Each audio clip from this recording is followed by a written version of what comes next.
আরে রাকেশ, সবাইকে দেখতে পাচ্ছি, রাজা কোথা? রাজা দত্ত মনে হয় বাথরুমে ঢুকেছে। আরে সে তো আধা ঘন্টা হয়ে গেছে বাথরুমে ঢুকেছে। আরে যে দেখ না, ছেলেটা সারা শব্দ নেই, বাথরুম করে গিয়ে যে কি ঠান্ডা খিচে গেল না কি? একবার যে দেখ না। এত লোক আছে, শুধু আমাকেই দেখতে পাঠাও।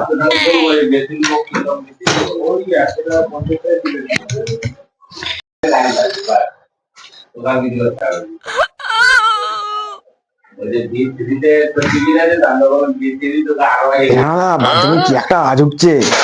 দেখি রে, ছেলেটা আর আছে তো? মানে ছেলেকে কিনে দিতে হবে। চল মা চল দেখি। আসো।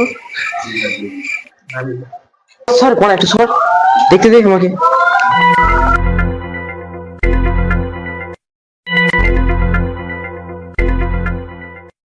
এই মারা, ছেলেটার কি হলো বলতো? সে একটা আওয়াজ উঠছে, দাঁড়ি মাঠে পড়ে গেল নাকি ছেলেটা?